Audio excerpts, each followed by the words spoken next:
আবু জেহেল নবীর প্রশংসা করতেছে, সন্ধ্যার সময় দেখলাম তুমি সুন্দর, সকালবেলা দেখতেছি তুমি অতীব সুন্দর। নবী মুসকে হাসিতে বললেন, চাচা সন্ধ্যার সময় শুধু আপনি আমাকে দেখেছিলেন সুন্দর, সকালবেলা অতীব সুন্দর দেখার কারণ হলো আজকে গভীর রজনীতে আমি বোরাকের পিঠে চড়ে বাইতুল মুকাদ্দাসের মধ্যে 2 রাকাত নামাজের ইমামতি করার পর সেখান থেকে 7 আসমান পাড়ি দিয়া আল্লাহর আরশে গেলাম। আল্লাহ পাক আমাকে 5 ওয়াক্ত নামাজ দিয়েছে। আমি সরাসরি আল্লাহর সঙ্গে দেখা করলাম। সুবহানাল্লাহ বলেন। তো আল্লাহ নূরের তাজাল্লি, আল্লাহ নূরের একটা তাজাল্লি আছে না নাই? এই তাজাল্লি আমার চেহারার উপরে পড়ার কারণে হয়তো আমার চেহারা আপনাকে সুন্দর লাগতেছে। এই যারা নামাজ পড়ে তাদের চেহারা, আর যারা বেনামাজি দেখবেন নামাজ পড়ে কালো হলেও কিন্তু ওর চেহারা একটা নূর দেখা যায়। জোরে কোন কথা ঠিক কি না? আর বেনামাজি যদি ফর্সাও হয় ওর ঢপ খ্রিস্টানের মতো লাগে। জোরে কোন কথা ঠিক দেখবেন, আপনার নামাজের বেনামাজির ঢপ দেখবেন। যারা নামাজ পড়ে এই নামাজের কারণে আনতাবুদুল্লাহ কাআন্নাকা তারাহু ফাইল্লাম তাকুন তারাহু ফাইন্নাহু ইয়ারাকা। জোরে কোন সুবহানাল্লাহ। ভাইজান এই কথা যেই মাত্র আল্লাহর নবী বলেছে সঙ্গে সঙ্গে আবু জেহেল বলতেছে নাউজুবিল্লাহ নাউজুবিল্লাহ। নবী বলতেছে নাউজুবিল্লাহ কেন? আবু জেহেল বলতেছে তুমি কি কইলা একটাবার তুমি খেয়াল করছো? তুমি যে কইলা আজকে রাত্রের বেলা তুমি বাইতুল মুকাদ্দাসে গিয়া 2 রাকাত নামাজ পড়ানোর পরে 7 আসমান পাড়ি দিয়ে আল্লাহর আরশে গেছো, আল্লাহ তোমাকে 5 ওয়াক্ত নামাজ দিয়েছে, তুমি আল্লাহর আরশে গেছো কি না গেছো সেটা আমার জানার ব্যাপার না। আমার বিষয় হলো বাইতুল মুকাদ্দাসে যাইতে লাগে 30 দিন, আসতে লাগে 30 দিন। আর তুমি কইলা আজকে রাত্রিবেলা নামাজ পড়াছি। এই গাঁজাখুরি কথা কোনো সুস্থ মানুষ বলতে পারে না। তুমি পাগল হয়ে গেছো, তুমি পাগল। এই কথা বলে আবু জেহেল যখন নবীর কাছ থেকে সরে যায়, নবী জোড়হাত করে বলে চাচা আপনি আমাকে 1000 বার 1,00,000 বার পাগল বলেন, যা ইচ্ছা তাই বলেন, কিন্তু আমাকে ছেড়ে আপনি কোথায় যাবেন?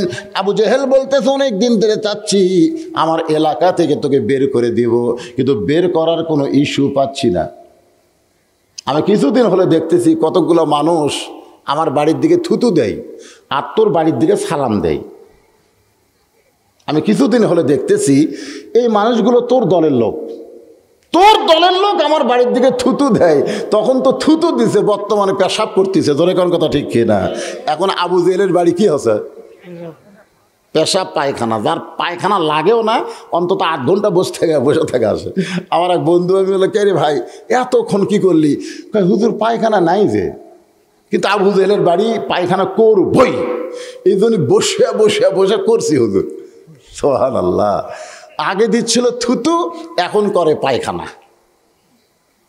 দুনিয়াতে বড় নেতাগিরি করো না। তুমি যত বড়ই নেতা হও আবু জেহেলের চাইতে বড় নেতা হতে পারো নাই। আবু জেহেল ইসলামের পথে না থাকার কারণে তার বাড়ি যদি পায়খানা হয়, এই দুনিয়ায় যারা নেতৃত্ব দিচ্ছে আবু জেহেলের দোসর হইয়া তাদের অবস্থাও একই হবে। জোরে কোন কথা ঠিক? আজ হোক কাল হোক হবেই। তো কিছুদিন হলে দেখতেছি জনগণ আমার বাড়ির দিকে থুতু দেয়, তোর বাড়িকে সালাম দেয়। আজও কিন্তু রাসূলের বাড়ি আছে, আজও কিন্তু নবীর সেই বাড়ি আছে। জোরে কোন সুবহানাল্লাহ। আমরা ওই বাড়িতে গিয়ে সালাম দেই। ওই বাড়ির মধ্যে ঢুকে দেখি অসংখ্য দামি দামি কিতাব। সৌদি সরকার নবীর ওই বাড়িটাকে কিয়ামত পর্যন্ত ধরে রাখার জন্য লাইব্রেরি বানাইছে। জোরে কোন সুবহানাল্লাহ। তোকে বের করার একটা ইস্যু পাইছি, ইস্যু। 1 নম্বর সাহাবী আবু বক্করের দরজায় আবু জেহেল সকালবেলায়। আবু বক্কর চমকে উঠল। এত বড় নেতা সকালবেলায় আমার বাড়ির দরজায়, এত বড় নেতা সকালবেলায় আমার বাড়ির দরজায়। সাধারণ মানুষের দরজায় যখন কোনো বড় নেতা যায়, সাধারণ মানুষ যদি চালাক হয় তাহলে বুঝতে পারবে নেতা ভোটর ডান আছে। ধরে কোন কথা ঠিক কিনা? সাধারণ মানুষ ও সাধারণ মানুষেরা 22 সাল গেলেই কিন্তু 23 সাল আসতেছে, জোরে কোন ঠিক কিনা? হ্যাঁ, একটু চিন্তা ভাবনা করবেন। সামনে আছে শুভ দিন, চিন্তা ভাবনা করে নিন। একটু চিন্তা করার দরকার আছে না? না, হ্যাঁ, সারা জীবন নেতা আসে না, ভোটের সময় খালি নেতারা বাড়ি দরজায় দরজায় ঘরে। এরা কিন্তু আবু জেহেলের লোক। জোরে কোন কার লোক? আবু জেহেলের লোক। আবু বকর চমকে উঠছে, এই সকালবেলা এত বড় নেতা আমারে ডাকলো কেন? দরজা খুলে বলে, নেতা খবর কি? বলে, তোমার নবী পাগল হয়েছে, তুমি জানো? আচ্ছা, এটা একটা খবর হলো? আবু বকরের কাছে আবু জেহেল বলতেছে, তোমার নবী পাগল হয়েছে, তুমি জানো? আবু বকর শাহাদত আঙ্গুলি তুলে বলে, আবু জেহেল, মুখ সামলে কথা বলবা। যেই কথা একবার বলেছ, এ কথা আবার দ্বিতীয়বার বলতে পারবা না। আচ্ছা, দ্বিতীয়বার বলতে পারবা না, এই কথার দ্বারা আবু বকর কিন্তু এইরকম করতেছে। তার মানে কি? আর একবার বললে সুবহানাল্লাহ হবেন না? হায় হায়, আবু জেহেল 2 ধাপ পিছনে গেছে, যাইয়া বলতেছে, কারি নরম মানুষ এত গরম কে? মানে আল্লাহর নবীর যে সাহাবী, তার মধ্যে সবচাইতে 1 নম্বর নরম হলেন আবু বকর সিদ্দিক। জোরে কর সুবহানাল্লাহ। সবচাইতে 1 নম্বর গরম হলো ওমর ফারুক। সবচাইতে 1 নম্বর ধনী হলেন ওসমান গনি। সবচাইতে 1 নম্বর জ্ঞানী হলেন হযরত আলী। জোরে কর সুবহানাল্লাহ। তাহলে এই 4 জন কয় নম্বর? সবই কিন্তু 1 নম্বর। নরমের দিক দিয়ে 1 নম্বর কে? আবু বকর।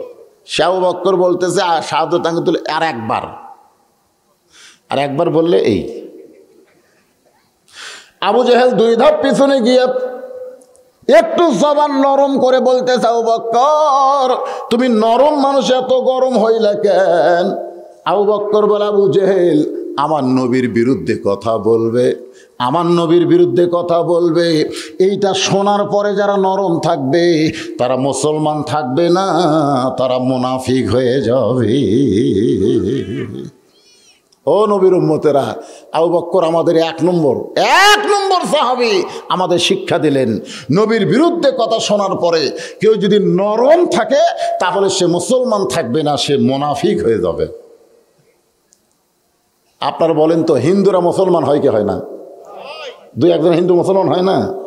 আমি দেখছি বহু খ্রিস্টান মুসলমান হয়েছে, বহু ইহুদি মুসলমান হয়েছে, কিন্তু আজ পর্যন্ত আপনারা কি দেখছেন যে কোনো মুনাফিক মুসলমান হচ্ছে? এ কথা কন না কেন? কোনো মুনাফিককে মুসলমান হতে দেখছেন? দেখেননি। কারণ মুনাফিকরা মনে করে আমরাই মুসলমান, আর এই মুনাফিকের আবাদ হয় মুসলমানের ভিতরে। আমাদের বাংলাদেশে অনেক নাস্তিক আজকে নবী রাসূল আলেম ওলামার বিরুদ্ধে কথা বলতেছে। এটা শোনার পরেও যারা জবান বন্ধ করে আছে, বুঝতে হবে তারা হলো মুনাফিক। জোরে কান, তারা কি? কথা কন না কেন? মুখ বন্ধ করে থাকেন, এই মুখ বন্ধই থাকবে, মুখ বন্ধ থাকবে। আজরাইল আসার পরেও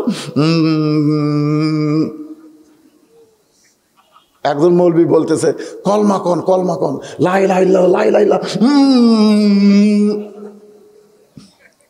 আজরাইল বলতেছে, হুজুর যতই কলমার তালকিন দেন, এই শালা মুনাফিক, আর মুখত কলমা উচ্চারণ হবি না। আজকে যারা নরম ভূমিকা পালন করতেছেন, বাতিলের বিরুদ্ধে টু শব্দ করতেছেন না, বাতিলের সঙ্গে আপোষ করে বাংলাদেশে বসবাস করতেছেন, আপনি মরবেন ঠিকই, মরার সময় মুখে কলেমা উচ্চারণ হবে না। ধরে কোন কথা ঠিক? মরার সময় যদি মুখে কলেমা উচ্চারণ করতে চান, রাসূল বলেছেন সারা জীবন কেউ যদি পাপ করে আর মরার সময় কলমা কইতে যে মারা যায়, 1 কলেমার ওসিলায় আল্লাহ তার জীবনের তামাম গুনাহ মাফ করে দেয়। রে পুচকাগুলো গল্প করিস কেরা? একে মাও ভালো, হ্যাঁ আসলে ভালো মায়ের সন্তান। একেবারে সামনে কাতার বসছে, বাজান কথা শোন রে, মনোযোগ দিয়ে শোন, বুঝিস বা না বুঝিস একটু কান দে। আবু জেহেল বলতেছে, আবু বকর, তোমার নবী বলল আজকে রাত্রেবেলা বাইতুল মুকাদ্দাসে 2 রাকাত নামাজ পড়ানোর পরে সেখান থেকে 7 আসমান পাড়ি দিয়ে আল্লাহর আরশে গেছে। আল্লাহ নাকি তাকে 5 ওয়াক্ত নামাজ দিয়েছে। সকালবেলা এই গাঁজাখুরি গল্প আমার কাছে শুনাইছে। এখন বলে, আবু বকর, এই কথাকে বিশ্বাস করা যায়? আবু বকর বলে, আবু জেহেল, জেহেল এই কথা যদি আল্লাহর নবী বলে থাকে তাহলে এক বিন্দু মিথ্যা বলে নাই। আবু জেহেল বলতেছে আমার সকালটাই মাটি রে, আমি কার কাছে খবর দিলাম, আমার তো কাম হলো না। এ খবর শোনার পর আবু বকর বাড়ি থাকবে? এক দৌড়ে গিয়ে দেখে কাবার সঙ্গে হেলান দিয়ে আমাদের নবী কাঁদতেছে। কাবা ঘরের সঙ্গে হেলান দিয়ে রসুল কাঁদতেছে, আবু বকর তার রুমাল দিয়া রাসূলের চোখের পানি মুছে কপালে একটা চুমা দেয়।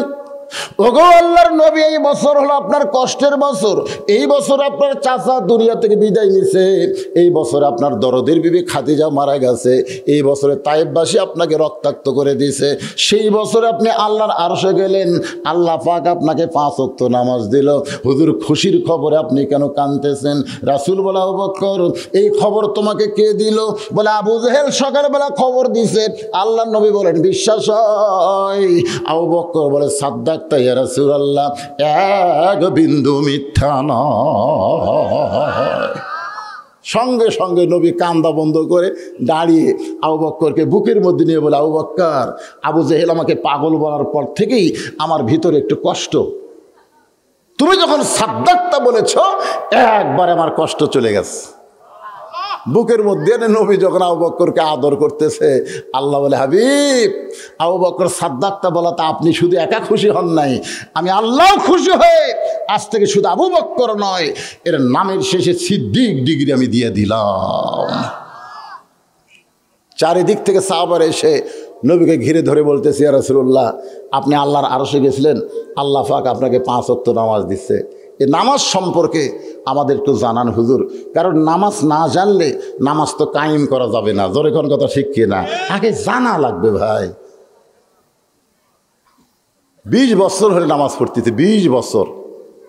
মসজিদের সামনে দিয়ে একটা হিন্দু যাওয়া আসা করে, ওই গ্রামের অপর সাইডে হিন্দু পাড়া, জোরে কোন কি পাড়া? তো হিন্দু যাওয়া আসা করে, এক লোক 20 বছরের নামাজ পড়ে। একদিন হিন্দুকে ধরে বলতেছে কে রে, আমি তোকে মসজিদের সামনে দিয়ে মাঝে মধ্যে যাইতে শুনি, তোরকে ইমাম সাহেব বলে সামি আল্লাহু লিমান হামিদা, এ হামিদা কার বউ? হামিদা কার মাও না কার চাচি? তখন ওই মুসলমান বলতেছে ভাই আমিও তো শুনি রে, আমিও তো 20 বছর হলে এই হামিদা শুনতেছি, কিন্তু কার বেটি কার বউ কার মা তা তো জানি না। আপনারা বলেন তো ওই কি নামাজ ধরছে? 20 বছর নামাজ পড়ে এখন পর্যন্ত হামিদা কি এটাই বোঝে না। এই নামাজিরা, ইমাম সাহেব বলতেছে সামি আল্লাহু লিমান হামিদা, এর মানে কি? হামিদা কার মাও, হামিদা কার বেটি? হায় হায় সুবহানাল্লাহ। 11 বছর হলে আমার এক মুসল্লি নামাজ পড়ে, মসজিদ ঢোকার সময় বলে আল্লাহুম্মা ইফতাহলি আবওয়াব রাহমাতিক। আমি একদিন হাত ধরে বললাম যে দোয়াটা আরবি কলি এর বাংলা কও। এক বাংলা অর্থ কি? কয় হুজুর আরবি জানি, হুজুর বাংলা তো বুঝি না।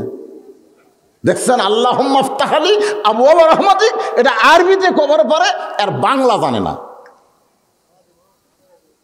সূরা ফাতিহা সবাই পড়ে, কিন্তু এর বাংলা অর্থ কি জানে? বেতের মধ্যে যে দোয়ায়ে কুনুত পড়েন, শুধু দোয়ায়ে কুনুতের বাংলা অর্থ জেনে যদি আপনি আমল করেন, তাহলে আপনি কোনোদিন শয়তানের দলে থাকবেন না, আপনি আল্লাহর দলের কর্মী হয়ে যাবেন। জোরে করে কথা ঠিক না? এদের এরকম হাত বাঁধতে, এরকম হাত বাঁধতে দোয়ায়ে কুনুত পড়ে আল্লাহুম্মা ইন্না নাস্তাইনুকা, এর অর্থ জানেন? তো খালি পড়লে হবে না, তো জানা লাগবে। বগুড়া জলশ্রের তলায় গেটের কাছে একটা ময়না পাখি খাঁচায় বন্ধ, ওই গেট খুললেই ময়না পাখি বলে আসসালামু, মানে গেট খুললেই, গেটের শব্দের সাথে ওর সালামের সম্পর্ক। গেট খুললি আসসালামু, কুত্তে একদিন মাথা ঠেলাতে গেট খুলছে, ময়না বলছে আসসালামু, মানে গেট খুললেই সালাম। আপনারা বলেন তো ময়না কি সালামের অর্থ জানে? এ কথা কোন জানে? আজকে আমাদের মুসল্লিরা ময়না পাখির মতন কি বলতেছে, এরকম হাত বান্ধা সূরা ফাতিহা পড়তেছে, সূরা নাস পড়তেছে, এর বাংলা অর্থ জানার দরকার আছে না নাই? যেরকম জানার দরকার আছে না নাই? সাহাবীরা বললেন ইয়া রাসূলুল্লাহ, আল্লাহ যে 5 ওয়াক্ত নামাজ দিয়েছে, এই নামাজ সম্পর্কে আমরা জানতে চাই।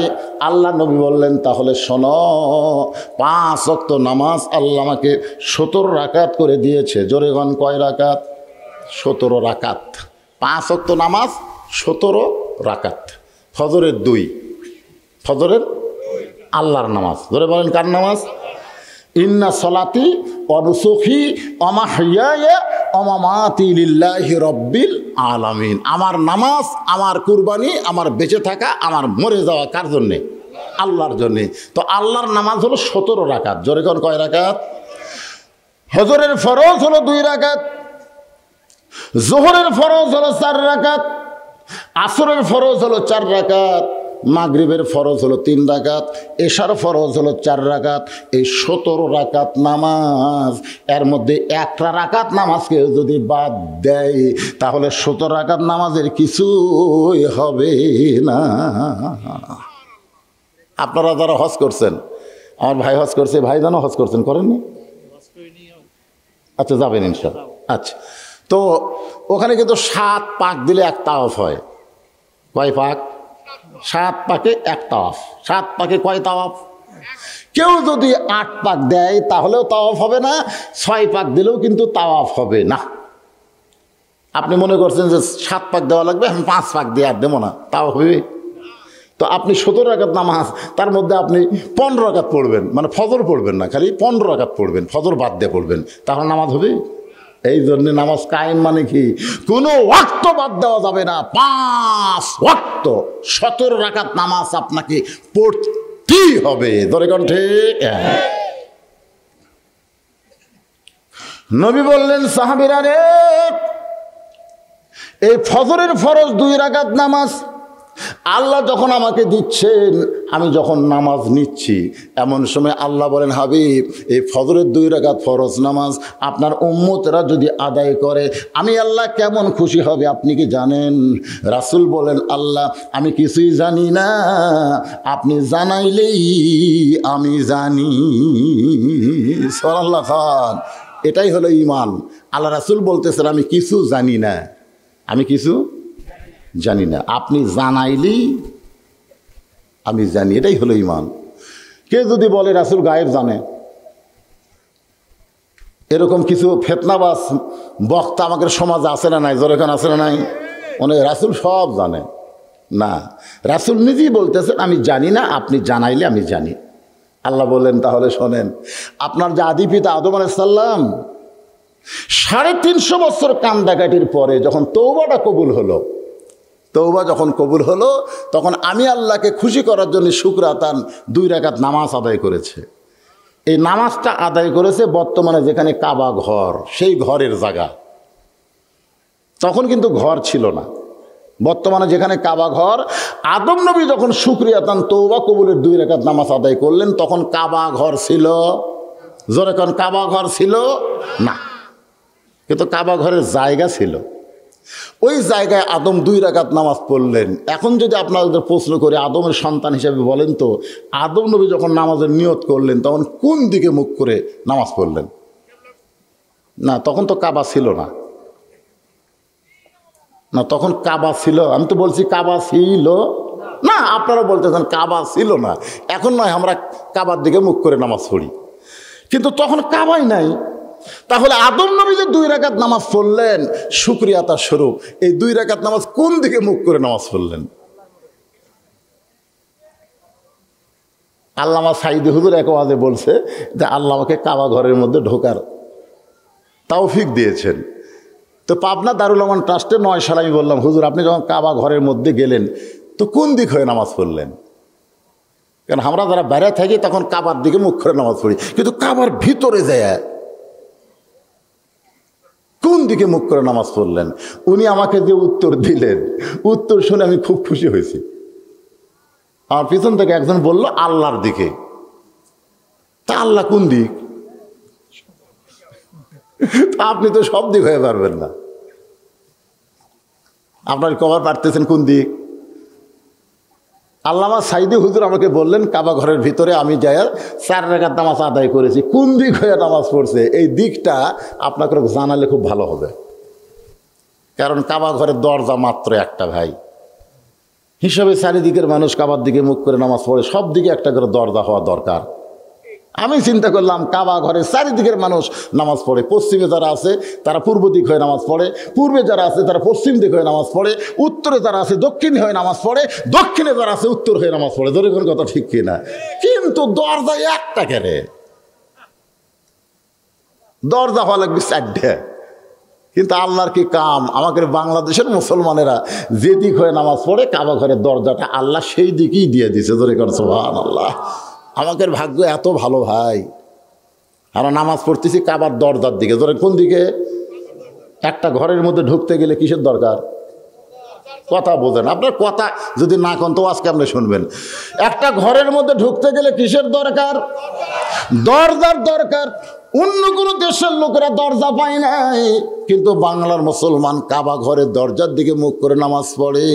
এই জন্য অন্য দেশের মুসলমানের চাইতে বাংলাদেশের মুসলমানের নামাজ ভালো।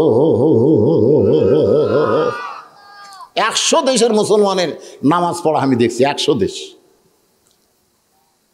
বহু দেশের মুসলমান এরকম নিয়ত বান্দার পরে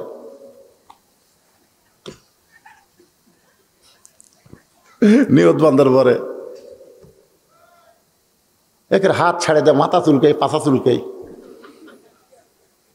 বহু দেশের মুসলমানকে দেখছি এই নামাজ একজন পড়তেছে, ওর ঘাড়ের উপর পাও দেয়, সামনের দিকে চলে যায়।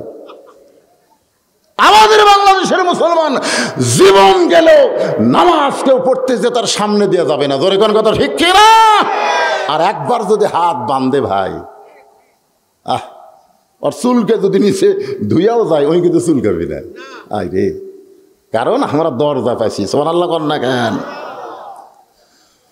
ওই কাবা ঘরের দরজা দিয়া যদি কাবার ভিতরে ঢোকা যায়, কাবা বরাবর চতুর্থ আসমানে আর একটা ঘর, তার নাম হলো বাইতুল মামুর। আর বাইতুল মামুর বরাবর আল্লাহর আরশ, যেখানে আল্লাহ বসে থাকে। মানিস্তাওয়া আলাল আরশ। বাংলার মুসলমান যখন রুকু থেকে সিজদায় যায়, এক জগ পানির মধ্যে এক মুষ্টি চিনি ঘন্টন মারলে ওই পানির মধ্যে চিনি যেমন বিলীন হইয়া যায়, বাংলার মুসলমান নামাজে দাঁড়াইলে আমার আল্লাহর মহব্বতের পাগল হয়। কিন্তু যারা পড়ে না, এরকম নিয়ে আমাদের সমস্যা। যারা আমরা নামাজ ধরেছি একটু মনোযোগ দিয়ে শোনেন বাজান। মসজিদের উন্নয়ন কল্পে মাহফিল, মসজিদ 3 তালা করে কি হবি রে? আমাকে কয় হুজুর 2 তালা হয়েছে, 3 তালা করা লাগবে। মুসল্লি আঁটে না, এত মুসল্লি। যদি জিজ্ঞাসা করা হয় ফজরের খবর কি, তখন আর কথা কয় না। ফজরের খবর কি, আর কথা কয় না, এক কাতারই হয় না। জোহরের খবর কি, কোনো মতে এক কাতার। আসরের খবর কি, ফজরের মতোই। মাগরিবের খবর কি, 1.5 কাতার। এশার খবর কি, ফজর আইসাও তাই। তো মসজিদের মধ্যে কয় কাতার? 9 কাতার। তো 9 কাতারে এখনো 2 কাতারই হয় না, তো 3 তালা বানাবা কেন? নিজ তালারই 2 কাতার হয় না, 2 তালা তো পড়ে আছে, আবার 3 তালা কেন করবা? তখন বলতে যে হুজুর ওই জুমার দিনে সবার শেষে আগে যায়, ওই শালাকের জন্য 3 তালা করা লাগতেছে। জুমার দিনে সবার শেষে আসা আগে যায়, ওরকে জন্য কয় তালা? আপনার বলেন তো, জুমার দিনে যারা শেষে আসা আগে যায় ওরা কি নামাজি? ওরকে জন্য আল্লাহ ডাইরেক্ট বলে দিয়েছেন, ফাওয়াইলুল লিল মুসাল্লিন আল্লাযিনা হুম আন সালাতিহিম সাহুন আল্লাযিনা হুম ইরাউন ওয়া ইয়ামনাউনাল মাউন। তওবা যখন কবুল হয়েছে, শুকরিয়া তান 2 রাকাত নামাজ পড়েছে, আল্লাহ বলে হাবিব আসসালাতু খায়রুম মিনান নাওম শোনার পরে আপনার উম্মতরা বিছনা খেতা বাদ দিয়ে যখন মসজিদে এসে ফজরের 2 রাকাত নামাজ জামাতে আদায় করবে, আমি আল্লাহ এত খুশি হব। আদম নবীর 300 বছর 350 বছর তওবায় কান্নাকাটি করার কারণে যে খুশি হয়েছি, তার চাইতে বেশি খুশি আমি আল্লাহ হয়ে যাব। এবং আদি পিতা আদম নবীর সমপরিমাণ সওয়াব ফজরের 2 রাকাত নামাজ জামাতে পড়লে আমি আল্লাহ আমলনামায় দিয়ে দিব। নবী বললেন, আল্লাহ এই খবর যদি আমার উম্মতেরা শোনে, আমি রাসূল ওয়াদা দিচ্ছি ওরা জীবন যাবে, জীবন থাকা অবস্থায় ফজরের নামাজ কোনোদিন বাদ দিবে না। রাসূল কিন্তু ওয়াদা দিয়েছে আমার উম্মতেরা জীবিত থাকা অবস্থায় কোনোদিন ফজরের নামাজ বাদ দেবে না। আমার উম্মতেরা, কার উম্মত? নবী কিন্তু আমার উম্মত বলেছে কারকে? যারা ফজরের নামাজ মসজিদে আদায় করে, যারা করে না। রাসূল বলেছেন ফজরের নামাজ কেউ যদি বাড়িতে পড়ে, বাড়িতে যদি ফজরের নামাজ পড়ে, এরপরে ওই মুনাফিক। কথা কয় না, কথা কয় না। শতকরা বাংলাদেশের 90 জন বক্তা, 100 জন বক্তার মধ্যে 90 জন বক্তা ফজরের নামাজ মসজিদে পড়ে না। আপনারা ঠিক কেন? আমি ঠিক বলতেছি, বক্তাকে, আমি তো বক্তা। বাড়ির পড়ে বক্তারা যে সারা রাত ওয়াজ করে, ঘুম পাড়ে, ঘুমোর থেকে আসরাতে শোনায়, ওটি কোনো মজুদ করে ঘটঘট করে ওটি বিছনার ধারতি। আল্লাহ রাসূল বলেছেন ওয়াল ফজরি ওয়ালায়ালিন আশ, ফজরের নামাজের নিঃশ্বাস। সুবহানাল্লাহ বলেন। আপনি বাড়ি থেকে মসজিদ দিকে যাবেন, উন্মুক্ত আবহাওয়া, একটা নিঃশ্বাস, একটা নিঃশ্বাস টানেন, আপনার শরীরের ভিতরে আল্লাহ এমন একটা মহব্বত পয়দা করে দিবে, ভিতরে সমস্ত নেফাকে আল্লাহ দূর করে দিবে। ধরে করেন সুবহানাল্লাহ। আল্লাহ রাসূল বললেন আমার কোনো উম্মত জীবিত থাকা অবস্থায় ফজরের নামাজ কোনোদিন বাদ দিবে না। আপনারা, আমরা কি সেই নবীর উম্মত হতে চাই? কারা কারা চাই? আল্লাহকে একটু হাত দেখায়। লিল্লাহি তাকবীর। হাত নামান। জীবন থাকা অবস্থায় ফজরের জামাত আমরা কোনোদিন বাদ দিব না।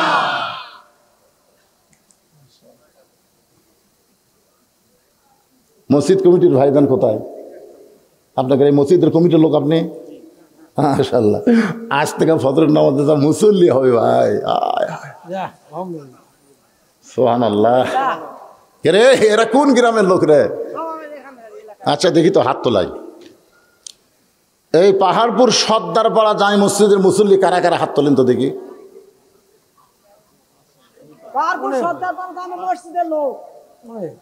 ও আছে, এই সাইডে অনেকগুলো আছে। আচ্ছা হাত নামান।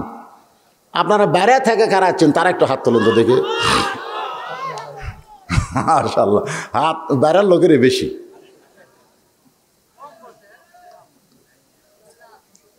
একটা জুয়ান ছেলে পেলে আসেন। এই এই পাহাড়পুর সর্দারপাড়ার যুবক কারারে হাত তোলো তো দেখি।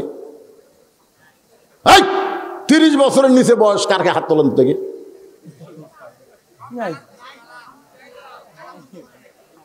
হাত নামান। ওই ধারে কয়টা বলছে? মাশাআল্লাহ, সুবহানাল্লাহ। আইরে, নামাজ হচ্ছে সরকারি চাকরির মতন, জানেন? সরকারি চাকরি যদি জুয়ান বয়সে কেউ না করে, বুড়া বয়সে কিন্তু পেনশন পাবি না। যৌবন কালে নামাজ যদি না ধরে, বুড়া বয়সে নামাজ ধরলে ওর একটা নামাজও আল্লাহ কবুল করবি না। কেন করবে না? কারণ এটা 7 বছর থেকে তালিম দেওয়া লাগবে, 10 বছর থেকে জোর করে ধরান লাগবে, মাইরিয়া পিটা ধরান লাগবে এই নামাজ। যুবকগুলো সব বাইরে ঘুরতেছে। পাহাড়পুর সর্দারপাড়ার যুবকদেরকে অনুরোধ করি, বাজান ফজর নামাজের ওয়াজ শেষ, এখন জোহরের নামাজ, আসরের নামাজ, মাগরিবের নামাজ, এশার নামাজের ওয়াজ সামনে আছে। আছে না নাই? ধরে কোন আছে না নাই? আমি তাদেরকে বলি, বাজান একটু আসো, আসো, শোনো। আল্লাহ নবী বললেন, আল্লাহ ফজরের 2 রাকাত নামাজ জামাতে আদায় করলে আদম নবীর সমপরিমাণ সওয়াব যদি আপনি দেন, তাহলে জোহরের 4 রাকাত ফরজ আদায় করলে আপনি কতটুকু খুশি হবেন আমি নবী জানতে চাই। আল্লাহ বলেন, হাবিব নামাজ যখন আমার জন্যে, শুধু আপনি খুশি হলে হবে না, আমি আল্লাহ খুশি হওয়া লাগবে। সুবহানাল্লাহ। আল্লাহ কিন্তু নামাজ নিজের জন্য করে নিছে। আমরা নামাজ পড়ি আর কার জন্যে? আল্লাহর জন্য। আমরা কামাই করি কার জন্যে? কামাই। চাকরি করি কার জন্যে? ব্যবসা বাণিজ্য করি কার জন্য? আমরা বলি না ভাই আমার 2টা ছেলে আছে রে, আমার 2টা মেয়ে আছে, এদের জন্য আমাকে কষ্ট করা লাগতেছে। আমরা নামাজ পড়ি শুধুমাত্র আল্লাহর জন্যে। ধরে কোন সুবহানাল্লাহ।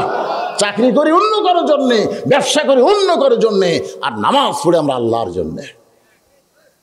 আল্লাহ বলেন, হাবিব আপনার উপর যেই কিতাব আমি নাজিল করেছি, এই কিতাবের মধ্যে আমি ঘোষণা করেছি মিল্লাতা আবিকুম ইব্রাহিম ওয়া সাম্মাকুমুল মুসলিমিন। এই জাতির পিতা আগুনের চড়কের উপরে যখন বসে আছে, বাবা আজও রশি ধরে টানতেছে, ফেরেশতা জিবরাইল বলতেছে, ওগো আল্লাহর নবী ইব্রাহিম, আপনি যদি চান আমাকে আল্লাহ 600 পাকা দিয়েছে, একটা পাকার বাতাস দিব, আগুনের চুলা সাগরের মধ্যে গিয়ে নিভে যাবে। ইব্রাহিম বললেন, জিবরাইল তুমি আমাকে সাহায্য করতে চাও, মাখলুক হয়ে মাখলুকের কাছে সাহায্য চাওয়া জায়েজ নাই। হাসবি আল্লাহ নিমাল ওয়াকিল অনিমাল মাওলা অনিমান নাসির। যখন চড়ক থেকে ইব্রাহিম পড়ে গেল, আগুনে পড়ার সঙ্গে সঙ্গে আল্লাহ ঘোষণা করলেন, কুলনা ইয়া নারু কুনি বারদাও ওয়া সালামান আলা ইব্রাহিম। আগুনের চুলা শান্তির বাগান পাওয়ার সঙ্গে সঙ্গে শুকরিয়াতান ইব্রাহিম নবী 4 রাকাত নামাজ আদায় করে। ওই 4 রাকাত নামাজ আমি আল্লাহর এতই ভালো লাগছে, আমি 4 রাকাত নামাজ যত্ন করে রাইখা দিয়েছি। আজকে লাইলাতুল মিরাজে আপনার উম্মতের জন্য জোহরের 4 রাকাত ফরজ হিসেবে আপনাকে দিয়ে দিলাম। আপনার উম্মতের জোহরের 4 রাকাত ফরজ যখন জামাতের সঙ্গে আদায় করবে, ইব্রাহিম নবীর সম পরিমাণ সওয়াব আল্লাহ দিয়া দিব। নবী বলেন, আল্লাহ জোহরের 4 রাকাত ফরজ নামাজ আদায় করলে ইব্রাহিম নবীর সমপরিমাণ সওয়াব যদি আপনি দেন, আর এমন খুশি যদি আপনি হন, আমার বিশ্বাস আমার উম্মতেরা মরে যাবে, কিন্তু ওদের জীবনে জোহরের নামাজ কোনোদিন বাদ দেবে না। মরার আগে কোনোদিন জোহরের নামাজ ইচ্ছা করে বাদ দিবে? আপনারা কারা কারা দিবেন? আজকে ওয়াজ শোনার পরে জোহরের নামাজ ইচ্ছা করে কারা কারা বাদ দিবেন না, তারা একটু আল্লাহ হাত দেখান ইচ্ছা করে। যারা যারা বাদ দিবেন না হাত তোলেন না কেন ভাই, ফেরেশতারা সাক্ষী হয়ে যাক। লিল্লাহু আকবার, হাত নামান, হাত নামান। নবী বলেন, আল্লাহ আসরের 4 রাকাত ফরজ নামাজ আদায় করলে আপনি কেমন খুশি হবেন, আমি নবী একটু শুনতে চাই। আল্লাহ বলে, হাবিব শুধু আপনি খুশি হলেন হবে না, আমি আল্লাহ খুশি হবার চাই। আসরের 4 রাকাত ফরজ নামাজ আপনার উপরে যে কোরআন নাজিল করা হয়েছে, এই কোরআনের ভিতরে একটা নবীকে সবচাইতে বেশি নিয়ে আলোচনা, যেই নবীর নাম হলো মুসা কালিমুল্লাহ। নবীর নাম কি? মুসা কালিমুল্লাহ। 5 ওয়াক্ত নামাজের মধ্যে আসরের নামাজ হচ্ছে সালাতুল ওস্তাহ। খুব খেয়াল করবেন, আল্লাহ রাসূল বলেছেন আসরের নামাজ নিজের জিম্মায় যারা আদায় করবে, বাকি 4 ওয়াক্ত নামাজ আদায় করা আল্লাহ তার জন্য সহজ করে দেয়। জোরে করে সুবহানাল্লাহ। কোন নামাজ? এই মাঝখান থেকে কয়টা যুবক উঠে গেল, এই নামাজের কথা ভালো লাগতেছে না? নামাজ পড়বেন না আপনারা? লাভ নাই তো, নামাজ আদায় না করলে তার কিছুই থাকবে না। এমন কথাও আমার সম্পর্কে বলা হয়েছে যে ভাইজান, এই যে নামাজ, যে নামাজ নিয়ে আমি কথা বলতেছি, মসজিদকে কেন্দ্র করে মাহফিল, মসজিদকে কেন্দ্র করে মাহফিল। এই ফাঁকা জায়গাটা পুরো করে দেন তো, এই পিছনের লোকেরা সামনে আসেন তো। এই মাঝখানে এতক্ষণে ফাঁকা থাকলে এই জায়গাত কিন্তু শয়তান বসবি, শয়তান। আপনারা কি চান যে আমাদের কোলের কাছে শয়তান বসুক? চান? ফাঁকা থাকলে পিছনে থাক, শয়তান বসবার চাচ্ছে থাক, ওই পিছে থাক যা।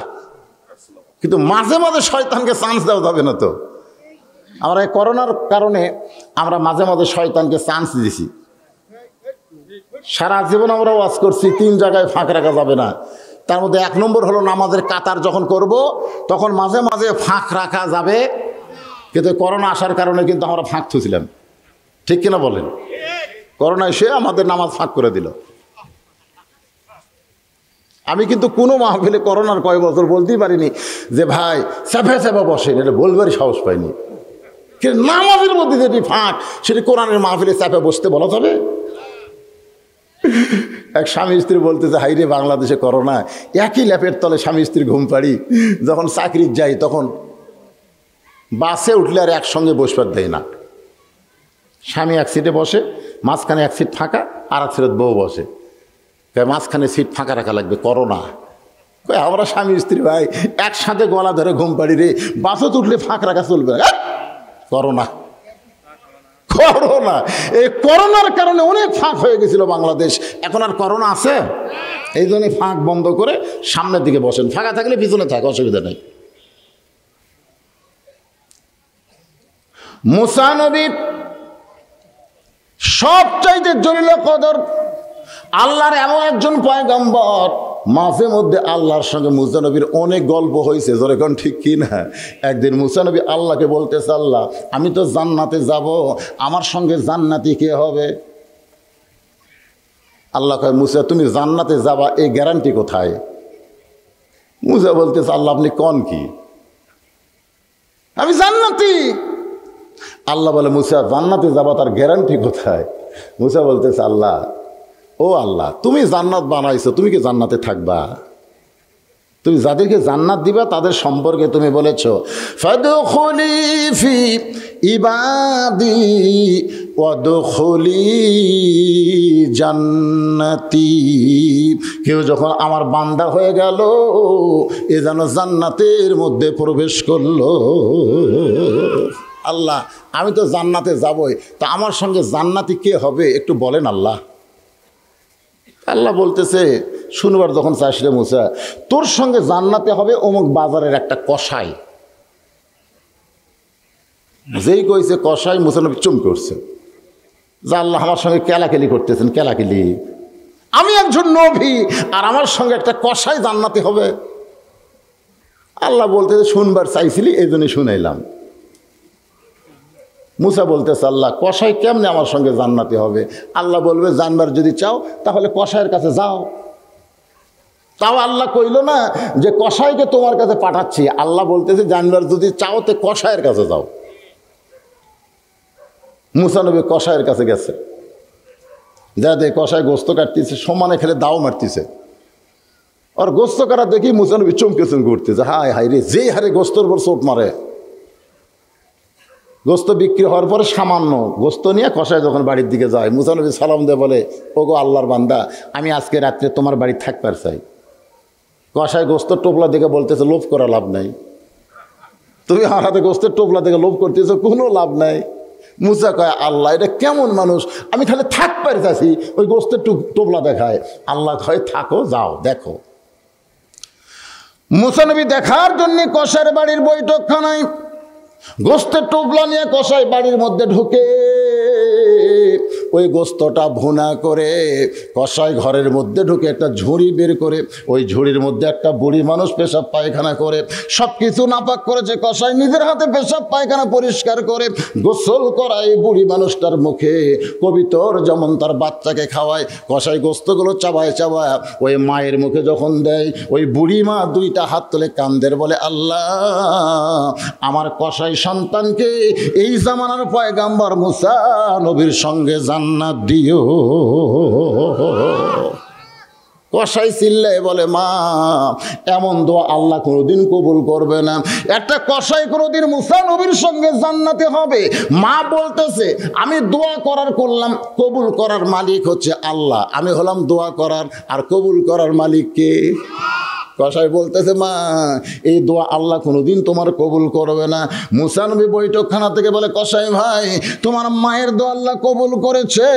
কসাই চিল্লায় বলে, তুমি কে গো? আমার মায়ের দোয়া কবুল হয়েছে তুমি কেমনে বোঝো? মুসা কান্দের বলে, আমি জামানার নবী মুসা পয়গাম্বর। وَكَذَا رَبُّكَ أَلَّا تَعْبُدُوا إِلَّا إِيَّاهُ وَبِالْوَالِدَيْنِ إِحْسَانًا। রে দুনিয়ার মানুষেরা, তোমরা নামাজ পড়ো, রোজা করো, জিকির করো, হজ করো, যাকাত দাও, আল্লাহর ইবাদত করার সঙ্গে সঙ্গে তোমাদের আর একটা ইবাদত করা লাগবে, সেইটা হলো তোমাদের বাপ মার প্রতি ইহসান করো, দয়া করো, ভক্তি করো। কোনো সন্তান বাপ মার অন্তরে কষ্ট দিয়া সে যতই নামাজ পড়ুক, একটা নামাজও আল্লাহর দরবারে কবুল হবে না। একদিন মুসা বলতেছে, আল্লাহ বলতেছে, মুসা দুনিয়াতে সবচাইতে জ্ঞানী কে? মুসা বলতেছে, আমি। আল্লাহ কয়, মুসা তোমার সাথে জ্ঞানী কেউ নাই? না, তুমি আল্লাহ, আমি কালিমুল্লাহ, যত গল্প হয় তোমার সাথে আমার, তোমার যত জ্ঞান সব আমার কাছে, আর কারো কাছে নাই। এটাও কোরআনের মধ্যে আল্লাহ দিয়েছে, বুখারী শরীফ হাদিসের মধ্যেও দিছে। যে মাজমাউল বাহরাইন, যদি তোমার চাইতে জ্ঞানী কোনো ব্যক্তিকে দেখতে চাও, দুই সাগরের মাঝখানে যাও। বিশাল লম্বা ঘটনা। মানে মুসাকে নিয়ে আল্লাহ সবচাইতে বেশি আলোচনা করেছে এই কোরআনে। জোরে কোন কথা ঠিক কিনা? সেই মুসা নবী একদিন তুর পর্বতে গিয়ে আল্লাহকে বলতেছে, আল্লাহ আপনি কেমন আছেন? আল্লাহ বলতেছে, মুসা আমি কেমন আছি এটা যখন জানবার চাও, ইযহাব ইলা ফিরাউন ইন্নাহু তাগা, আমি আল্লাহ কেমন আছি যদি জানবার চাও তাহলে ফেরাউনের কাছে যাও। মুসা নবী ফেরাউনের কাছে গেল। আসরের 4 রাকাত নামাজ কেমনি পাইছি এটা বলতেছে। ফেরাউনের কাছে আনা রব্বুকুমুল আলা, আনা রব্বুকুমুল আলা, আমি হলাম সবচাইতে বড় আল্লাহ। আচ্ছা, এটা যদি আমাদের কাছে ফেরাউন কয় আমরা হয়তো বিশ্বাস করব, কিন্তু মুসার কাছে যখন বলতেছে, মুসা বিশ্বাস করবি? কারণ এই মাত্র মুসা কার সাথে কথা বলে যাচ্ছে? এই মাত্র আপনি কোরআন পড়ে টেজে আইছেন, আপনি এই মাত্র কোরআন শরীফ পড়ে টেজে আইছেন ওয়াজ করার জন্যে। আর আসার পরে কেউ যদি বলে হুজুর এইগুলো ওয়াজ করতেছে, এগুলো করা ঠিক না, যে লোকটা বলতেছে এটা হলো ফেরাউনের গোষ্ঠী। ধরে কারণ কার গোষ্ঠী? কারণ ফেরাউনের গোষ্ঠীরা কোনো সময় চাবে না যে আল্লাহর রাজত্ব দুনিয়াতে কায়েম হোক। তাবারাকাল্লাযী বিয়াদিহিল মুলক ওয়া হুয়া আলা কুল্লি শাইইন কাদির, এইটা কখনো ফেরাউনের গোষ্ঠী চাবে না। ধরে কোন কথা ঠিক কিনা? কোনো সময় চাবে না। এখনই মুসা নবী আল্লাহর সঙ্গে কথা বললো, আর ফেরাউনের কাছে এসে দেখে ফেরাউন বলতেছে আমি সবচাইতে বড় আল্লাহ। মুসা কয় কে রে? ই যদি সবচাইতে বড় আল্লাহ হয় তাহলে যার সাথে আমি কথা বললাম সেটা কে? মুসা নবী এরকম হাত চুলকাচ্ছে, হাত। কারণ মুসা নবী তো বুঝতেইছেন ভাই, যাই চর দিয়ে আজরাইলের চোখের মুনি উল্টে দেয় চর দিয়ে। এটা কি জাতা নবী মনে করছেন? আজরাইল খালি সালাম দেয়নি, বলছে ওগো মুসা নবী যান কবজ কর্ম। আজরাইল মুসা কয় আয়, যান যখন কবজ করবি তাহলে আয়। মুসা যখন আজরাইল যখন পায়ের ধাপ ফালাচ্ছে, তখন মুসা বলতেছে আল্লাহ আজরাইল কিন্তু আমার জান কবজ করবার আসতেছে। তা আল্লাহ কয় কি করবে? একটা চড় মারবো, একটা চড় মারবো। আল্লাহ কয় তোমার হাত দেখো আর আজরাইলের দিকে তাকাও। কোথায় আজরাইল আর তুমি কোথায়? 3.5 হাত। তোমার চড় আজরাইলের কোন জায়গাত মারবে? কয় চোখত মারবো, মুখত মারবো। আল্লাহ কয় মুসা কেমনে মারবো? মুসা বলতেছে বিসমিল্লাহ বলে মারবো। যদি লাগে তাহলে তোমার পাওয়ার, না লাগলে বুঝবো তোমার পাওয়ার নাই, কারণ আমি মুসার হাত আর বিসমিল্লাহ। আল্লাহ কয় মুসা রে তুই খুব চালাক রে। তো যে আজরাইল কাছে আইছে বিসমিল্লাহ কয়া মারছে সর, আল্লাহর কুদরতি হাত মুসার হাতের সাথে জোড়া লাগে। সর আল্লাহ কন আজরাইলের কান সারাত না লাগায় লাগিয়েছে চোখের ওপর। মানে 2 হাত একত্র হলে এখন কি হয়? মুসার রাগ, আল্লাহর শক্তি। ধরে ঘর সোয়ার আল্লাহ। মুসার কি রাগ আর আল্লাহর কি মেরিয়া দিছে, একের বাম চোখের মনি উল্টে গেছে। সেই মুসা হাত চুলকায়, এরকম হাত চুলকায়। ফেরাউন মারবি তো। এখন আল্লাহর সাথে কথা বলে আসে এই বেটা কয় আনা রব্বুকুমুল আলা, আমি সবচাইতে বড় আল্লাহ। আল্লাহ বলেন উদু ইলা সাবিলি রাব্বিকা বিল হিকমা মাউইজাতিল লিল হাসানা। মুসা রে ফেরাউনের সঙ্গে যুদ্ধ করার জন্য তোরে পাঠাই নাই, বরং হিকমতের সাথে সুন্দর ভাষায় আমি আল্লাহর কলেমার দাওয়াত দে। সুবহানাল্লাহ। সঙ্গে সঙ্গে মুসা নবী বলতেছেন লা ইলাহা ইল্লাল্লাহু মুসা কালিমুল্লাহ। ভাইজান এই কলেমা পড়লে কি আমাদের গুনাহ হবে? আমরা কি হিংসু? আপনি যদি খ্রিস্টানকে বলেন যে তোরা কলমা পড়, ওরা বলবে লা ইলাহা ইল্লাল্লাহ ঈসা রুহুল আল্লাহ। ওরা কিন্তু ঈসা পর্যন্ত মানে। যদি আপনি ইহুদিকে বলেন তোরা কলমা পড়, ওরা বলবে লা ইলাহা ইল্লাল্লাহ মুসা কালিমুল্লাহ। ওরা কিন্তু মুসা পর্যন্ত মানে। ওই যে ইসরায়েলের ইহুদি এরা কিন্তু মুসা পর্যন্ত মানে, আর আমেরিকার খ্রিস্টান এরা কিন্তু ঈসা আলাইহিস সালাম পর্যন্ত মানে। আর যারা মুসলমান তারা সমস্ত নবীকে মানে আর আমাদের নবীকে ইত্তেবা করে। জোরে কোন কথা ঠিক না? তাহলে মুসা নবীর কলমা পড়তে আমাদের কোনো আপত্তি? খ্রিস্টানদের আপত্তি আছে, ওরা পড়বে না। আমাদের নবীর কলমা পড়তে খ্রিস্টানদের আপত্তি আছে, কিন্তু আমাদের কোনো আপত্তি নেই। আপনারা কি আপত্তি করতেছেন? তাহলে সকলে পড়েন লা ইলাহা ইল্লাল্লাহু মুসা কালিমুল্লাহ। সঙ্গে সঙ্গে ফেরাউন লাফ দিয়ে উঠছে। এতক্ষণ ফেরাউন কিন্তু সিয়ারত বসে ছিল, এখন ফেরাউন লাভ ধরে বলতেছে, রে মুসা, তোর আল্লাহর জিকির যদি করবার চাস তোর আল্লাহর জায়গা যা। তোর আল্লাহর জিকির যদি করবার চাস তোর আল্লাহর জাকাত যা, আমার রাজত্বের মধ্যে তোর আল্লাহর জিকির চলবি না। কথাটা সাইজ দেখছেন? হুজুর, ওয়াজ যদি করেন মসজিদের মধ্যে করেন, মসজিদের মধ্যে করেন, কিন্তু বাহিরে করা চলবে না। জিজ্ঞাসা করা হয় এটা কার জায়গা? বলছে নওগাঁর এই সাইডটা অমুকের, বদলগাছি মহাদেবপুর অমুকের, নিয়ামতপুর সাপাহার পোষা অমুকের। তো সব জায়গা যদি তোমরাই বাঁটাইলাও, আল্লাহর কুণ্ডে তাহলে আল্লাহটা যদি দেখবার চান তাহলে 2 মিনিট হাঁটা লাগবে হুজুর, 2 মিনিট হাঁটলে দেখা যাবে। তো চলেন যাই দেখি। মসজিদের সামনে যা বলতে হুজুর আমাকে এলাকাতে আল্লাহর কোনো জায়গা নাই। তো এই 10 শতক আমার চাচা আল্লাহ দান করছে। এই যে মসজিদের এরিয়া দেখতেছেন, এখানেও আল্লাহর কিছু ছিল না, আমার চাচা দয়া করে আল্লাহ দিছে। আর আমরা টাকা পয়সা দিয়ে আল্লাহ 2 তলা বেড়া দিছি, এইবার 3 তলা করবার চাচ্ছি হুজুর। ফেরেশতা কয় আল্লাহ এটা কোন দেশ? আল্লাহ যেই দেশে তোমার কিছু নেই, আর চাচা দিলে তুমি পাও, এরা টাকা দিয়ে তোমার ঘর বানা দেয়, এই দেশের নাম কি? আল্লাহ বলতেছে এটাই হলো ফেরাউনি বাংলাদেশ রে, এটাই হলো ফেরাউনি বাংলাদেশ। এই দেশে আমি আল্লাহর কিছু নাই রে, এরা দান করলে আমি পাই, না দিলে আমার নাই। বর্তমানে আল্লাহ বাংলাদেশে সবচাইতে গরিব অবস্থায় আছে। কথা কন না কেন? নিজের বাড়ির জন্য আপনি কোনোদিন রাস্তায় দাঁড়ায় বলছেন, ভাই রে আমার 3 তলা বিল্ডিং করতে পারে, আমার 10 বস্তা সিমেন্ট শর্ট পড়ছে, ভাই আল্লাহর কোন বান্দা আছে 5টা বস্তা সিমেন্ট চাই, এরকম কোনোদিন চাইছেন? তো নিজের 4 তলা বাড়ি আপনি একলা একলা করতেছেন, ওই বাড়ির করতে আপনি টাকা বাড়ায়, আপনাকে ভিক্ষা করা লাগে না। আর আল্লাহর ঘর করবার দেও ভাই, দিমও না। আমি কই দেও ভাই, ওই পকেট থেকে কই দিমও না। এমনকি জানেন কতগুলো বেহুদ্দা দেখি মসজিদের দান বাক্স মুখের সামনে দিয়ে যায়, 2-1জন পকেট থেকে টাকা বের করে, সব চাইতে পুরাতন ছেঁচড়া টাকা, পানালা লেয়নি, চালা ধরেনি, ওই সিঙ্গা টাকা ওই আড়াগুতি বের করে কৌটার মধ্যে দিছে।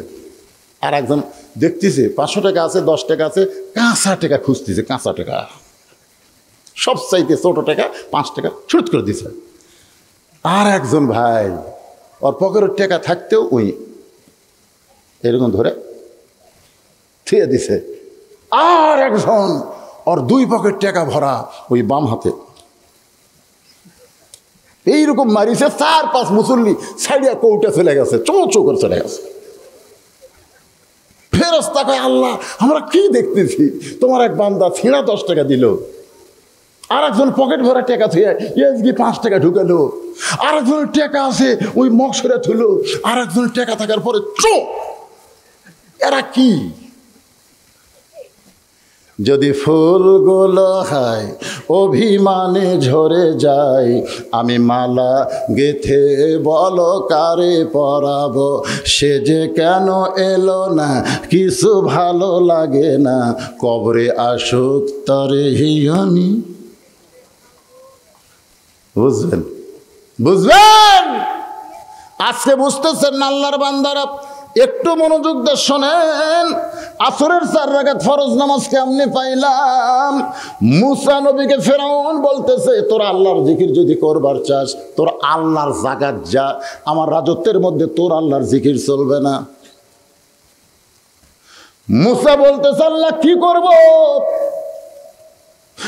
আল্লাহ বলে মুসা রে কিছুই করা লাগবে না, তুই খালি ধৈর্য ধর, সহ্য কর। এক সময় ফেরাউন মুসা নবীকে আক্রমণ করলেন, মুসা নবী দৌড়ানো শুরু করলেন। মুসা বলে আল্লাহ কতদূর পর্যন্ত দৌড়াবো? আল্লাহ বলতে ঠিকানা পর্যন্ত যা। এবার এমন জায়গায় গেছে সামনে সাগর, তিন দিকে ফেরাউনের সৈন্য লাঠি সোটা নিয়ে। ফেরাউনের সৈন্য যখন লাঠি সোটা নিয়ে দাঁড়ায় আছে, এমন সময় মুসা নবী সাগর দেখতে পায়। আল্লাহকে ডাকতে বলে আল্লাহ গো, আর দৌড়ানোর কোনো জায়গা নাই। আল্লাহ বলে নাসরুম মিনাল্লাহি ওয়া ফাতহুন করিব ওয়াবাশশিরিল মুমিনিন। মুসা নবীর জন্যে আল্লাহ সাগরকে 12টা রাস্তা বানায় দিল। ওই রাস্তার মধ্যে মুসা নবী সাঙ্গ পাঙ্গ নিয়ে বলতেছে যে আল্লাহ সাগর রাস্তা বানায় দিল। এই সাগরের শুকরিয়া তার 4 রাকাত নামাজ আদায় করতে চাই। মুসা নবী তার সঙ্গীদের নিয়ে সাগরের তলদেশে 4 রাকাত নামাজ আদায় করে। ওই নামাজটা আল্লাহর এতই ভালো লাগছে, আল্লাহ বলে হাবিব মুসা নবীর ওই 4 রাকাত নামাজ আমি আল্লাহ যত্ন করে রাইখা দিয়েছি। আজকে লাইলাতুল মেরাজে আপনার উম্মতের জন্যে আসরের 4 রাকাত ফরজ হিসাবে আপনাকে দিয়ে দিলাম। আপনার উম্মতের আসরের 4 রাকাত ফরজ নামাজ জামাতের সঙ্গে আদায় করবে, মুসা নবীর সমপরিমাণ সওয়াব আমি আল্লাহ দিয়া দিব। লিল্লাহি তাকবীর। নবী বলতেছে আল্লাহ আসরের 4 রাকাত ফরজ নামাজ আদায় করলে সাগরের তলদেশে মুসা নবীর 4 রাকাত পড়ার সমান যদি সওয়াব হয়, আর এই সওয়াব যদি আমার উম্মতেরা জানে, আমার বিশ্বাস জীবন চলে যাবে, ওদের জীবনে কোনোদিন আসরের নামাজ এরা বাদ দিবে না। 2-1 সুবহানাল্লাহ কয়, বাদ বাকি সুবহানাল্লাহ কয় না। একবার সুবহানাল্লাহ কইলে জান্নাতের বাগানত একটা গাছ হচ্ছে রে, সুন্দরবনত লয় জান্নাতের বাগানত, একবার তাও সব সুবহানাল্লাহ কেন দেখছেন? সে জাতা গাছ, ইউক্যালিপটাস লয়, মেহগুনি লয়, ফলবান বৃক্ষ। যেই বৃক্ষের ছায়া অতিক্রম করতে তাজা ঘোড়ার 500 বছর লাগবে। ধরে কোন সুবহানাল্লাহ। যতবার সুবহানাল্লাহ কবেন, বেহেশত কি ছোটখাটো নাকি?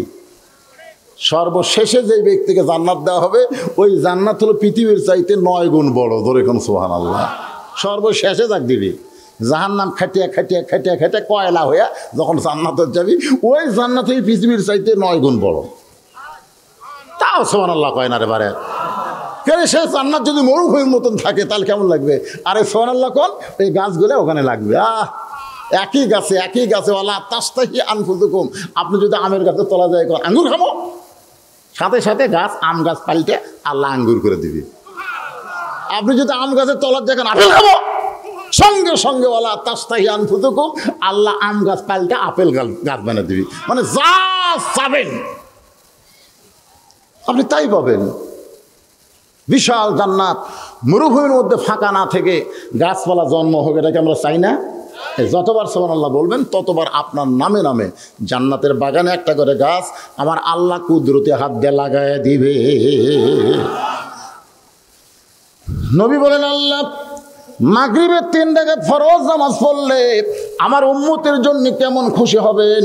আল্লাহ বলে ওগো নবী, শুধু আপনি খুশি না, আমি আমার বান্দার প্রতি খুশি হব যদি মাগরিবে 3 রাকাত ফরজ জামাতের সঙ্গে আদায় করে।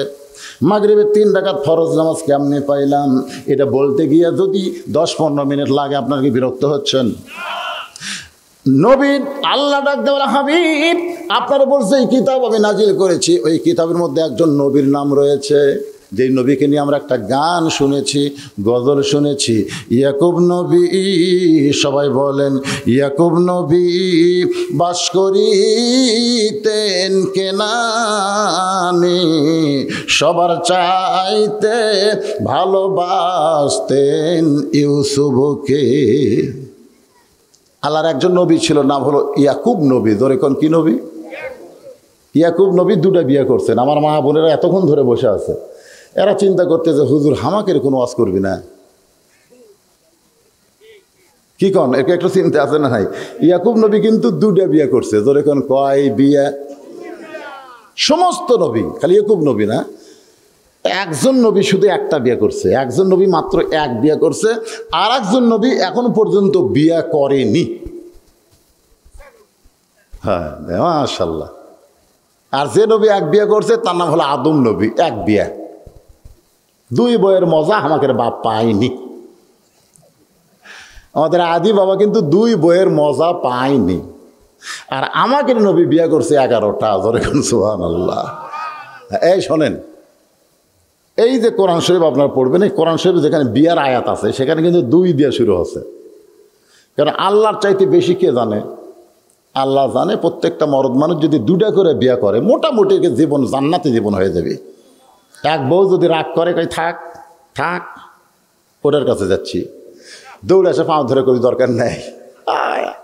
এখন আমাদের একটা রাগ করলেও যা, না করলেও তাই, ওই বাইলা মাছের মতন আমরা হয়ে গেছি। তোর এখন কথা ঠিক কিনা? তো এখন 2 দিয়ে আল্লাহ বলেছেন মাস না, 2টা বিয়া করো। যদি তুমি সেই মরদ হও সলাসা 3টা করো, যদি তুমি জাতের মরদ হও তো 4টা করো, আর বা মানে 4টা করো। যদি না পারো হয়তো একটা নিয়েই ধৈর্য ধরো। তো ইয়াকুব নবী বিয়া করছেন 2টা। জোরে কোন কয়টা? এক বিবির পেট থেকে আল্লাহ 2টা সন্তান দিছে, আর এক বিবির পেট থেকে দিছে 10টা সন্তান। ইয়াকুব নবী নির্জনে বসে আল্লাহর কাছে কাঁদতেছে, আল্লাহ আমি নবী হয়ে জন্ম দিলাম, আমার 12টা সন্তানের মধ্যে 2টা ভালো, আর এই 10টা এত খারাপ কেন হলো?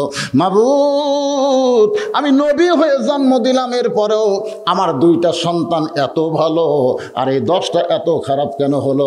আল্লাহ ডাক দিল, ইয়াকুব তোমার 2টা সন্তান ভালো হওয়ার পিছনে কারণ হলো ওদের মা ভালো, আর 10টা খারাপ হওয়ার পিছনে কারণ হলো ওদের মা খারাপ। এখান থেকে প্রমাণ হয়ে গেল বাবার কারণে সন্তান ভালো মন্দ হয় না, সন্তান ভালো মন্দ হয় মায়ের কারণে। আমি যখন একজন নেপোলিয়নের বক্তব্য পড়ি তখন বলেছে একটা নেপোলিয়ন, তোমরা যদি একটা ভালো সন্তান চাও, একে খ্রিস্টান বলেছে একটা নেপোলিয়ন, যে তোমরা যদি ভালো একটা সন্তান চাও তাহলে ভালো একটা বাবার দরকার। কথা কয় না? কার দরকার? আপনার পারেন তো কর না কেন? ভালো একটা মায়ের দরকার। এই যারা ঘুরতেছে বসতেছে না, চাই থেকে দেখতেছে, মাঝে মধ্যে মুচকি হাসি মারতেছে, এই জায়গা তোরকে বসার চান্স নাই, জান্নাতের বাগানে বসার চান্স নাই। যারা বসেছেন বিশ্বাস করেন এই জায়গা আপনার জান্নাত পাওয়ার একটা সাক্ষী হয়ে গেল। আর কি মনে করতেছেন?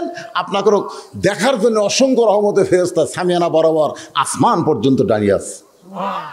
এই জন্য বলা হয়েছে খালি জান্নাতি বাগানে এটা রহমানি মাহফিল, রহমত অবারিত বর্ষিত হচ্ছে আপনাকে মাথার উপরে। সুবহানাল্লাহ কন্যা কেন? আর যারা যে চায়ে থেকে দেখতেছে উস্কি মুস্কি মারতেছে, এ মারার পিছনে কারণ হলো ওরা যখন মায়ের পেটের মধ্যে ছিল, বুঝলেন, ওদের মাও কিন্তু সহজে বসেনি। কোনো জায়গার যখন গেছে কেউ যদি বলে আপা বসেন, বসে আছি, খাড়া হয়ে থাকে বসে আছি, আমার কাম নাই, তাইকে গোটা পাড়া ঘরে, পেটের বাচ্চা নিয়ে গোটা পাড়া ঘুরিছে, ওই পেটের মধ্যে আর ঘুরনি ব্যারাম শুরু হচ্ছে। ওই দুনিয়াতে এসে বসবার পারবি না, ওই মাও ঘুরিছে উইও ঘুরিছে, পেটের মধ্যে থেকে আর ঘোরা ব্যারাম, ওই খালি চাবি মাইরা দিছে, সাইরা জনম ভরা ঘুরিতেছে। এরকম কিছু ছেলেপেলে আছে না নাই? যখন আছে না নাই? ওরা কিন্তু কোরআনের মাহফিলে বসবে না, খালি ঘুরবে। একজন মা যদি ভালো হয়, সন্তান আল্লাহর ওলি হয়। সুবহানাল্লাহ কোন? যদিও কোরআন না হাদিস না, মাল্লাহুল মাওলা ফালাহুল কুল, এইটাকে ব্যাখ্যা করতে গিয়ে বলা হয়েছে 4 বছরের বাচ্চা আব্দুল কাদেরকে মাদ্রাসায় ভর্তি করে দিল মায়ের নাম হলো উম্মুল খায়ের। বলেছেন আমার সন্তান যেন কোরআনের হাফেজ বড় আলেম হয়। এই কথা বলে মা বাড়িতে চলে আসে। পরদিন আব্দুল কাদেরকে ওস্তাদ নিয়ে বলতেছে, বাজান যদি কোরআন হাফেজ হবার চাস তাহলে আগে কায়দা পড়া লাগবে, তারপরে সিবারা, তারপরে আল্লাহর কোরআন ধরতে হবে। এই বলে কায়দা নিয়ে এসে যখন আব্দুল কাদেরকে বলতেছে বল আলিফ, আলিফের পরে হলো বা, তারপরে হলো তা, কিন্তু আব্দুল কাদের আলিফ শোনার সঙ্গে সঙ্গে লাম মিম যালিকাল কিতাবু লা রাইবা ফীহি হুদাল লিল মুত্তাকিন আল্লাযীনা ইউমিনুনা বিল গায়বি ওয়া ইউকিমুনাস সালাত অমিম্মা রাযাকনাহুম ইনফিকুন। ওস্তাদ মারছে দৌড়। ওস্তাদ কয় কে রে? আলিফ বলার পরে বা না কয়ে লাম মিম কয়ে যে হারে শুরু করছে, ই তো ছাড়ে না। ই মানুষের নয়, ই পেতনির বাচ্চা হবে। ভয়ের ঠেলা ওস্তাদ দৌড়। শিক্ষক ছাত্র বলে হুজুর দৌড়েন খেন। বলে আমি একলা পারতেছি না, সগলি মিলে দেখবার চাই। সবাই মিলে ঘরে ধরে আছে। আর ওই 4 বছরের বাচ্চা খালি চোখ বন্ধ করে এরকম ঝুঁকতিছে।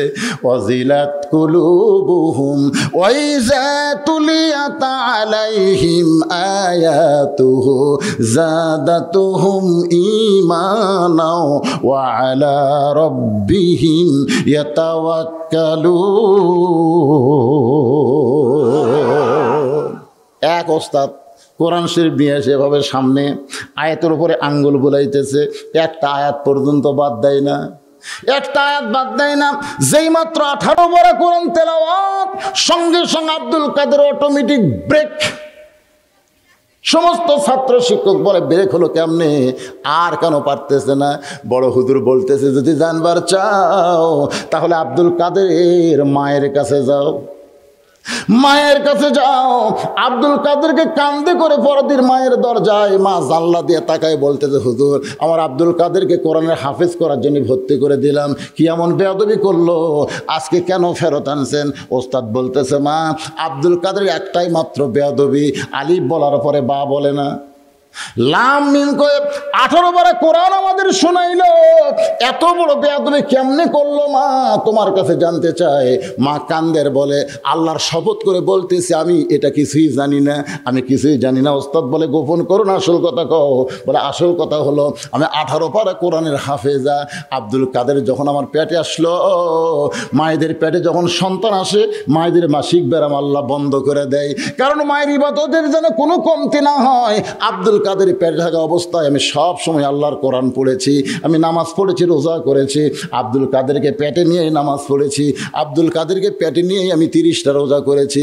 আমার আব্দুল কাদের যখন দুনিয়াতে ভূমিষ্ঠ হলো, যখন আব্দুল কাদের কাঁদতো, আমি বাবা তো কইয়া ওরে কান্না থামাইনি, আমি আল্লাহর কোরআন পড়েছি। পড়তে পড়তে আব্দুল কাদের কান্না থামাইতো।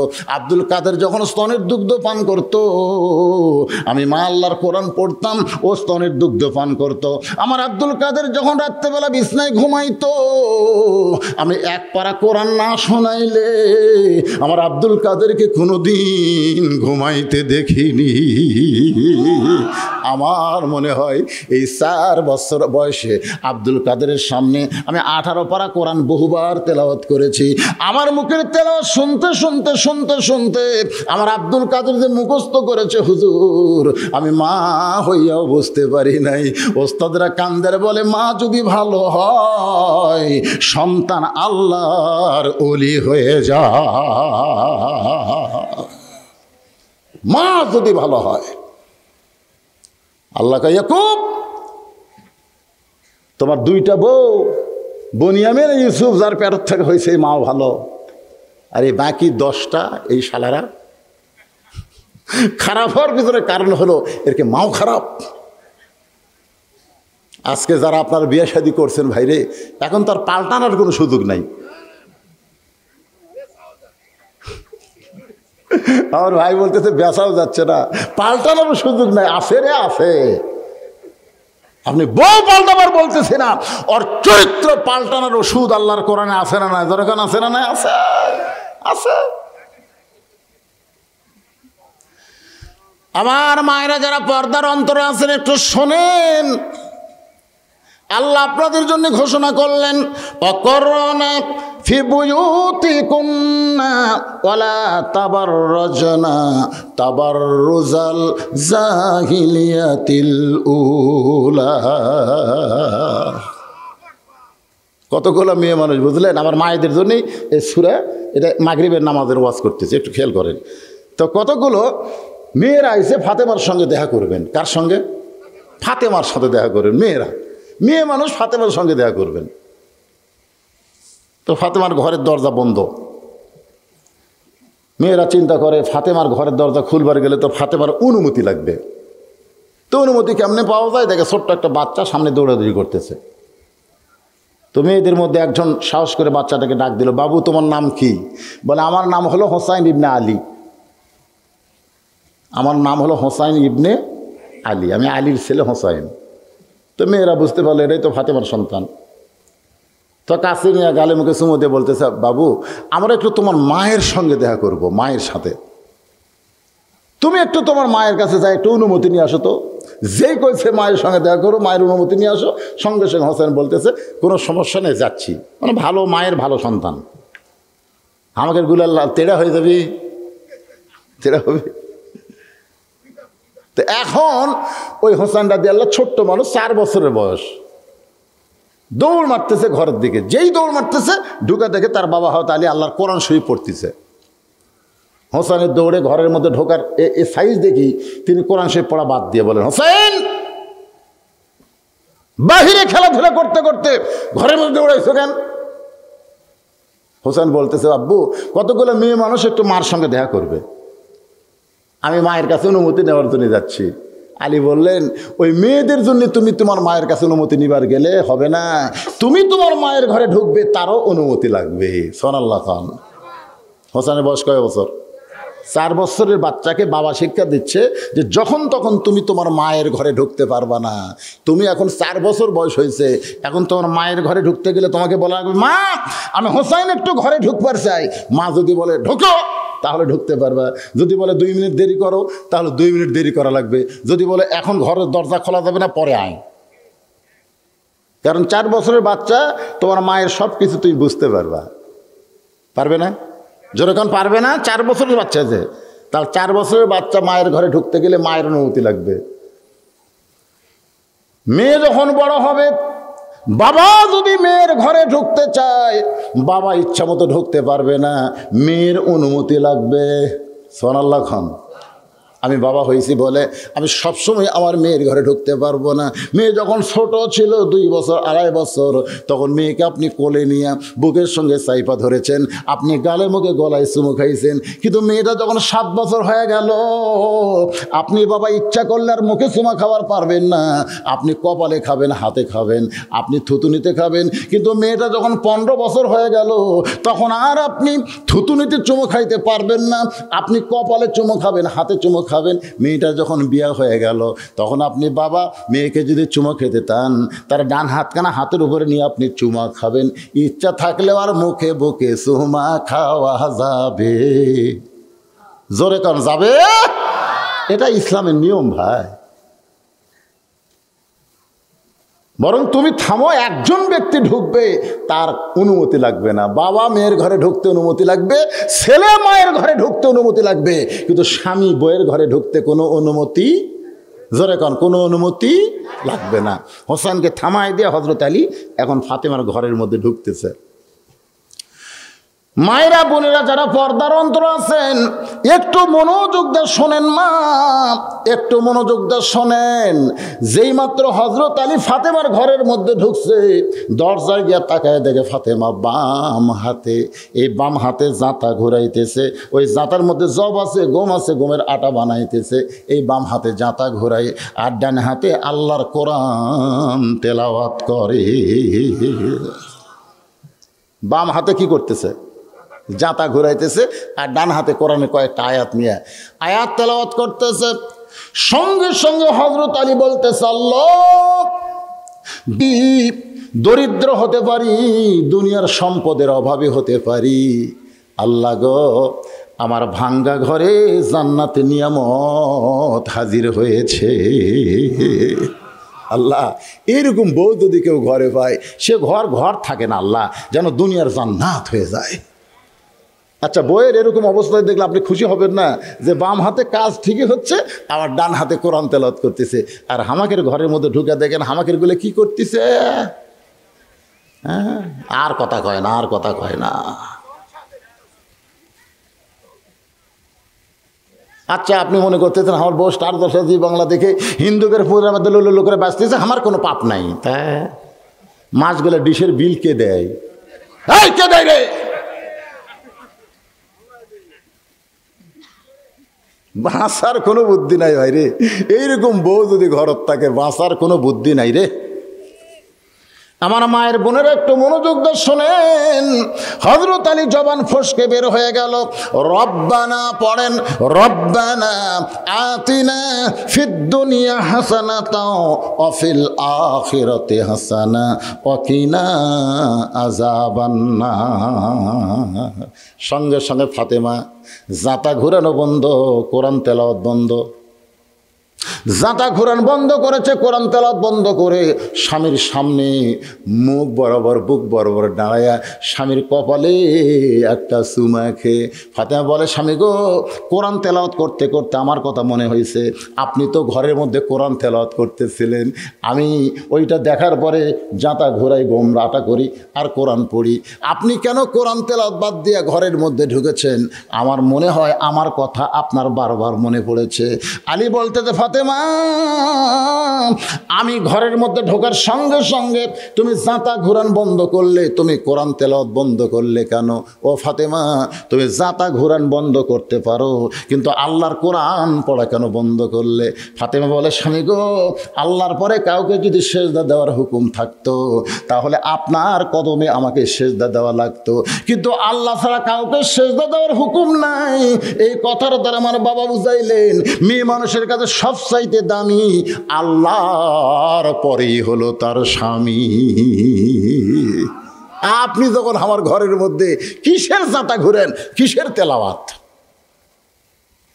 তেলাওয়াত করা তো ফরজ না, তেলাওয়াত করা হলো নফল। আর স্বামী যখন ঘরে আসবে তখন স্বামীর সামনে দাঁড়ানো হলো ফরজ। সুবহানাল্লাহ কর না কেন? সুবহানাল্লাহ কর না কেন? আমি মা বোনদের জন্য নসিহতমূলক বলতেছি, স্বামীর হুকুম ছাড়া কোনো নফল ইবাদত করা যাবে না। আপনি যদি ফরজের নামাজ পড়েন, ফরজ জোহরের ফরজ পড়তেছেন, আসরের ফরজ পড়তেছেন, এমন সময় স্বামী যদি ডাকে, রহিমা, আপনি ডাকের উত্তর দেওয়া লাগবে না, কারণ আপনি আল্লাহর নামাজ পড়তেছেন। জোরে কোন কার নামাজ?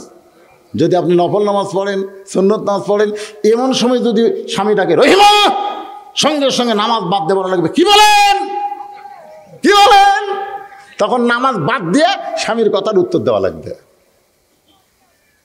স্বামী দুপুরবেলা, শীতের রাত, মাঘ মাস, পৌষ মাস, রাত্রে খুব একটা খেলাধুলা হচ্ছে না, দুপুরবেলা গোসল আগে বউকে বলতেছে, আসো। বউ বলতেছে, আমি রোজা আছি। স্বামী কয়, এটা কিসের রোজা? এটা নফল রোজা, মাসে থাকা লাগে না, সেটা আছি। স্বামী মনে মনে কয়, হাই রে, আমার আগুনত পানি দিল রে, রোজা হবে না, রোজা হবে না। স্বামীর হুকুম ছাড়া কোনো নফল রোজা বউ রাখা জায়েজ? কথা কন না কেন ভাই, রাখা জায়েজ নাই।